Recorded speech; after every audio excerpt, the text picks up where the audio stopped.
Hi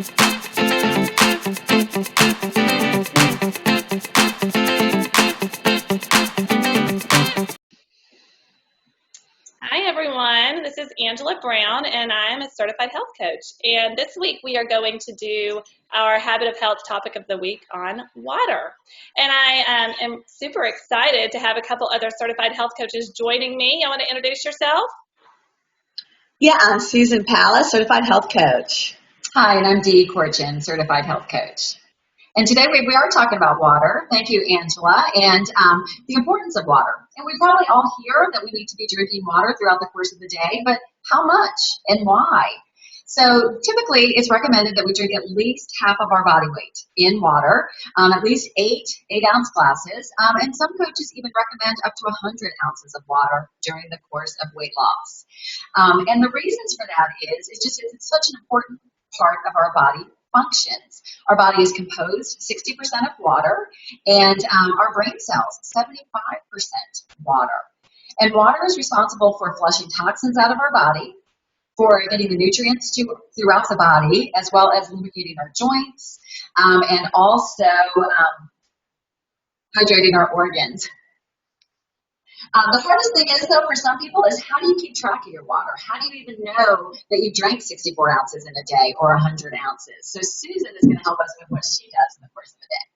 Well, it's the winter time, so oftentimes who wants to drink cold water when you're cold outside? So the best thing I do is get a big mug of water, and I heat it up in the morning, squeeze some lemon in it, and drink lemon water. And I do that throughout the day, too. Sipping on warm water just is such a nice thing, comforting, and it really helps us get the water in. When I go on the go, I take one of these non-spill water jugs. So again, if you've had the water bottles open in your car, this is a great way to get the water in all through your day. And then again, what if you're in a really big hurry, you don't have time to fill your water? Just keep some of these in your refrigerator, in your basement, in your kitchen, ready to go.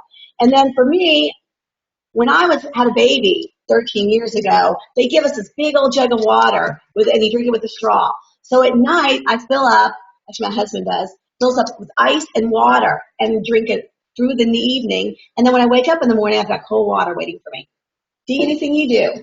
Actually, one other tip that really helps my clients, especially those that struggle with water, is I encourage them to drink 1 8-ounce glass first thing in the morning when they wake up, and then to drink 1 8-ounce glass of water with every fueling, every meal. So that's at least 6 glasses. It's going to help them feel full, help their consumption, and then they would need to drink at least one more full glass before they went to bed at night. What else do you have, Angela?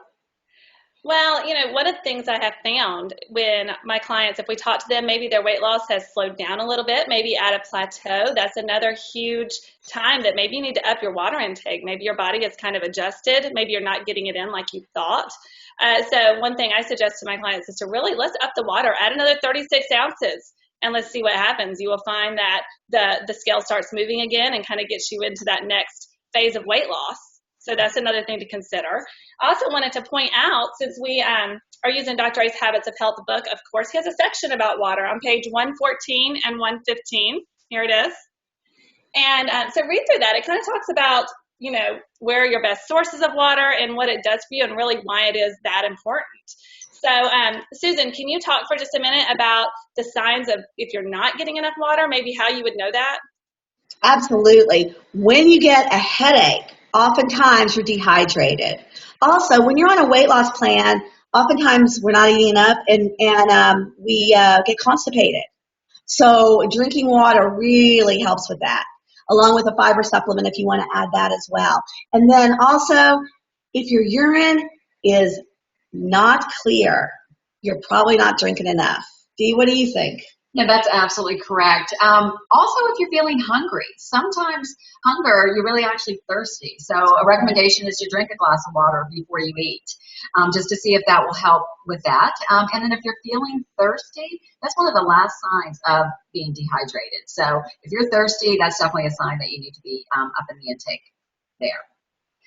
So Angela, we talked about some people really struggle through the course of a day, and you have an interesting technique for your clients when they're struggling getting all their water in.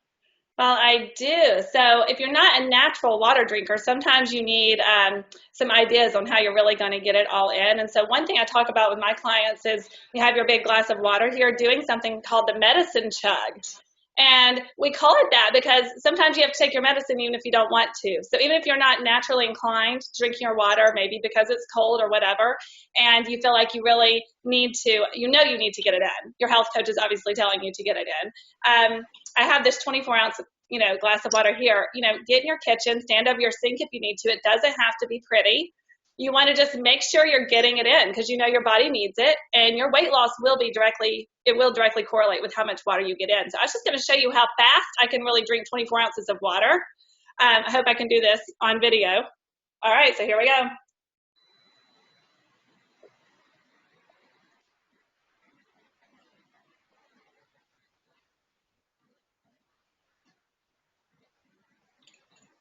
There's about half. Have to breathe for a second. Keep going.